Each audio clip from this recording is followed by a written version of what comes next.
that really the Lord is my heart. And I don't know if the Lord is going to have me share personal experiences that make me actually want to give this word, and that just has me so full of light and love and giddiness. But we'll see where the Lord wants to be able to take this.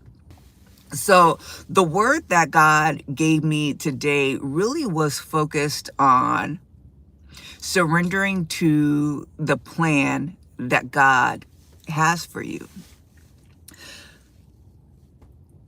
And this may really seem light for some people, but I really want to talk about surrendering in 2026. He can bring you in to what he has for you this year. He can bring you in to the new, but while you're in the midst of that new, it's up to you to fully submit, to fully surrender to the new that he's brought you into, so it could provide the change and the transformation in you that it needs for you to really live in the new creation, for you to really live into the identity that God formed you to when he knew you, right?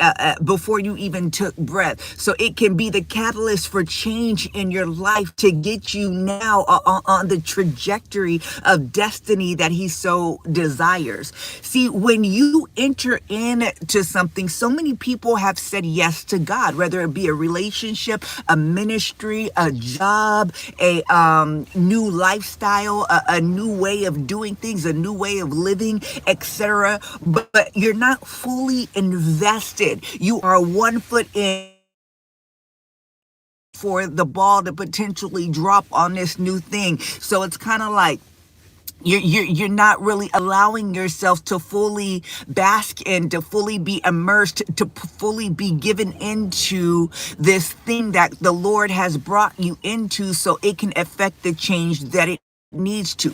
If you are in a relationship, you have to understand this. If God is bringing you into a new relationship, it is something that you have to fully invest yourself in, so that you can allow the love in that relationship to be able to provide the change and the transformation in you that it needs to. If you always have 1 foot in and 1 foot out, if that thing is always optional, that new relationship is always optional, I could take it or I could leave it, then it won't allow for you to have the full transformation that it needs to. The ministry, the job, whatever it is that God has called you into, new friendships, etc. If you're always on the outskirts of it, if you're always on this place where it's like you don't allow yourself to be consumed by it, to really engage it, to really enter into it, to the point where you really give this thing a chance, to where this thing's not just an option. This thing is not just an option amongst many alternatives that I'm just waiting for something not to go my way and then I'm out. If that's the case, then you will never allow that thing to have its full effect in your life. And the reason why God brings you into anything is so that first it can change you, so that first it can provide the growth, the maturation, the development, the change, the catalyst to take you from glory to glory that God wants to be able to bring you into.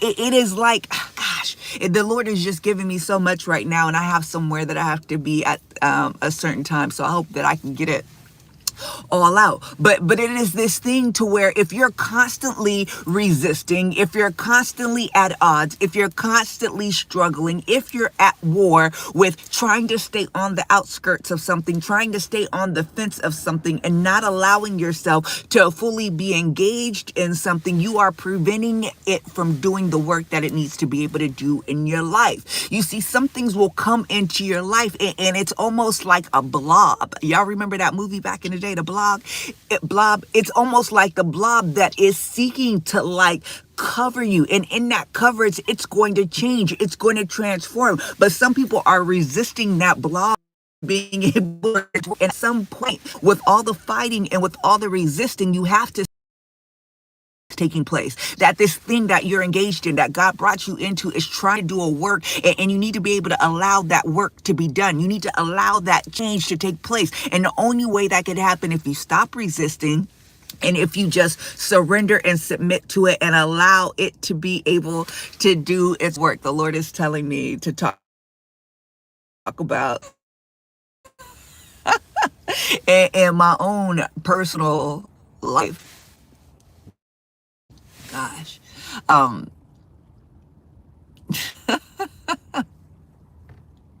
One of the reasons because the Lord was just talking to me about just this process that He had me going through, and I met someone a while back, and I have to admit I was very